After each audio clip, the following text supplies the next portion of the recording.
Team reports on abusive treatment at a chain of child Medicaid dental clinics has triggered broad state and federal investigations. Roberta Baskin and our I-Team continue to uncover more disturbing problems with the Small Smiles dental clinics. The story, unfortunately for the kids, is not good. The hits just keep coming, Roberta. It's true, and the clinics have operated under different names, but Small Smiles is the most common.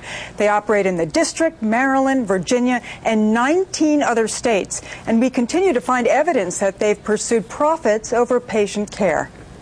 I'm 5. This is Brandon from North Carolina, showing off his mouthful of baby root canals capped in metal. And Daniel from Colorado, with abrasions and welts from visiting the dentist. And Miguel from Maryland, strapped down on a papoose board while his mother is forced to wait outside. Miguel's treatment was not an isolated case.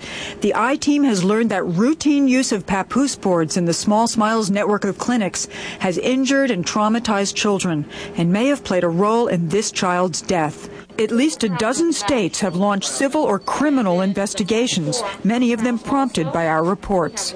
In Arizona, 4-year-old Jonathan, strapped in restraints, died from an overdose of anesthesia, while this dentist performed 5 baby root canals. No comment. The state investigation found that Jonathan was restrained for no justifiable reason, and his symptoms could have been masked by the papoose board. The dentist's license was revoked. Does the Small Smiles home office encourage the use of these papoose boards? Yes. In New York, Doug Gardner lost his dental license after being convicted of Medicaid fraud for double billing at a Small Smiles clinic. When you're throwing that much treatment at Medicaid that quickly, they can't check everything. The I-Team tracked Gardner down to Indianapolis, where he agreed to speak out about Small Smiles practices for the first time. Taxpayer dollars are being wasted because they're paying for treatment that's not getting done, treatment that doesn't need to be done, and children aren't being treated like children. This Small Smiles patient remembers being physically held down in the Rochester clinic 2 years ago. Yeah, I was sweating. I mean, my whole body just started shaking like I was having a seizure. Gardner says it was not uncommon. How stressed out did these children get? Stressed out enough to wet their pants, sweat completely through all of their clothing, be soaking wet.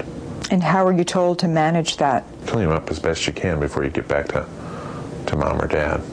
That's another Small Smiles policy, separating parents from children during dental procedures.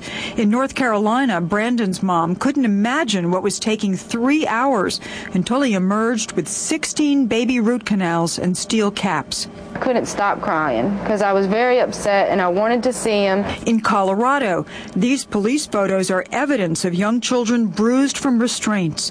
Daniel had 8 teeth drilled and capped in one sitting. He just hears the word dentist and he starts to cry and scream that he doesn't want to go in. Dentists tell us baby root canals and caps may not always be the best treatment option for young patients, but do result in the best reimbursement for Small Smiles. The Small Smiles way of taking care of children is to maximize every dollar that they can during that patient visit at all costs. After Gardner's clinic was audited, Small Smiles paid back $444,000 in overcharges. I've lost my career, I've lost my livelihood, and I'm unemployable now.